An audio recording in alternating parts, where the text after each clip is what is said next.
Good morning, students. Welcome you all in the virtual classes. So, today we will finish this poem.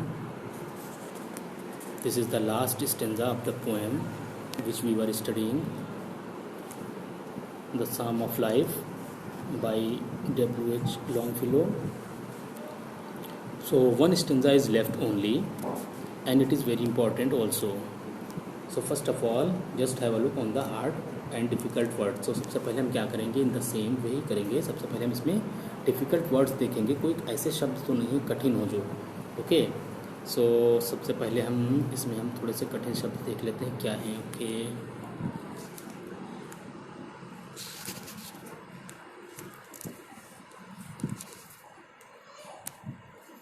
अब जैसे कि आपका एक तो इसको थोड़ा सा तो इसमें सबसे पहले वर्ड हम देखते हैं. यहाँ से हमको लेना है let us then be up and doing with the heart for any fate still achieving still pursuing learn to labour and to wait. Okay, तो इसमें जो सबसे पहले आता है एक विद द हार्ट, एक ये फ्रेज देखते हैं with the heart.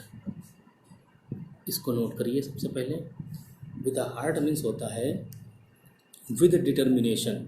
With the heart means with determination, मतलब संकल्प के साथ किसी चीज़ को करना. कैसे करना? संकल्प के साथ करना. So with the heart means संकल्प के साथ. फॉर एनी फेट, किसी भी कोई भी रिजल्ट क्यों ना हो, कोई भी परिणाम क्यों ना हो. For any rate. Still achieving, achieve means होता है प्राप्त करना. स्टिल परसुइंग, परसुइंग मीन्स होता है टू चेज समवन और समथिंग, किसी चीज़ का मीन्स क्या करना, to follow in an effort to overtake, मतलब किसी का पीछा करना, स्पेशली किसी लक्ष्य का पीछा करना है ना. कोई लक्ष्य निर्धारित करना अपने लिए और उसका पीछा करना, उसको क्या बोलते हैं, pursue. Learn to labour, to labour means होता है to do hard work. And to wait means तो पता ही होगा आपको क्या होता है, प्रतीक्षा करना. And to wait. Okay, so these were the difficult words. अब देखते हैं इसके एक्सप्लेनेशन पे नज़र डालते हैं. तो let us then be up and doing with the heart for any fate still achieving still pursuing learn to labour and to wait. Now in these concluding lines, अब जो पोएट है वो हमको बता रहा है, क्या बता रहा है कि in this stanza the poet says that we should learn to work hard, we should learn to work hard for achievements. मतलब इसमें क्या कह रहा है वो कि हमको ये सीखना है कि हमें अचीवमेंट यानी कि कोई भी चीज़ प्राप्त करने के लिए हमें कठिन परिश्रम कैसे करना है. वी शुड बी करेजियस, हमें कैसा होना चाहिए, हमें साहसी होना चाहिए. We should be courageous enough to face any result of life, any fate that comes our way. जो अब वो कह रहा है कि हमें इतना साहसी होना चाहिए, हमें इतना साहसी होना चाहिए कि with heart for any fate, कि हमारे लाइफ में, हमारे जीवन में कोई भी कैसी भी घटनाएं, कैसा भी समय आए तो हमको उस समय का कैसे सामना करना है, साहस के साथ. हमें उस समय का, कठिन समय का साहस के साथ में डट के सामना करना है. हमको ऐसा करेजियस यानी हमें ऐसा साहसी होना चाहिए.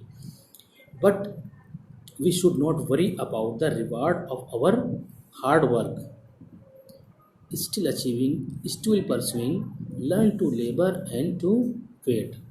नाउ अब जो पोएट है वो क्या कहना चाहता है कि स्टिल अचीविंग स्टिल परसुइंग, कि हमें निरंतर, लगातार, we should continue pursue our target our goal, we should never stop at a place. अब वो क्या कहता है कि हमें अपने जो लक्ष्य निर्धारित कर रखा है हमने, उसका हमें निरंतर क्या करना है, पीछा करना है, परस्यू करना है. एंड हमको ये सीखना होगा, लर्न टू लेबर, हमें कठिन परिश्रम करना है. एक तो ये सीखना है कि हमें कैसे कठिन परिश्रम करने के बाद में, एंड टू वेट, हमको वेट करना सीखना है. काहे का wait? Now the poet wants to tell us that we should work continuously and must learn to wait patiently for the fruitful result. अब यहाँ पे पोएट ये हमें समझाना चाहता है कि हमें अपना जो कार्य है वो कठिन कार्य मुस्तकिल करते रहना है, कंटिन्यूअस करना है, but we don't be in a hurry, हमें जल्दबाजी नहीं करनी है। और हमें क्या ये सीखना है, we have to learn to labour and to wait, हमको ये सीखना है कि कठिन परिश्रम करने के बाद में पेशेंस के साथ में हमें पेशेंस रख के should patiently for the we should wait patiently for the fruitful result. हमें बड़ी ही धैर्य के साथ में कठिन परिश्रम करने के बाद में प्रतीक्षा करनी है, काहे की, रिजल्ट की, उसके परिणाम की, जो हमको हमारे लिए आशा वाला परिणाम लाएगा। उस परिणाम के लिए हमें कैसे प्रतीक्षा करनी, बहुत ही धैर्यपूर्वक हमें उसकी प्रतीक्षा करनी है। So this was the your last stanza of the poem. अब आपकी पोएम यहाँ से फिनिश हो गई है, this one. Hope you have understood, समझ में आ गया होगा। और अगर नहीं आया है तो you can ask your doubts, clear your doubts, ask me questions, आपसे सवाल पूछ सकते हैं, डाउट अपने क्लियर कर सकते हैं। Okay, so in next we will meet in next video with a new topic. And then goodbye and have a nice day.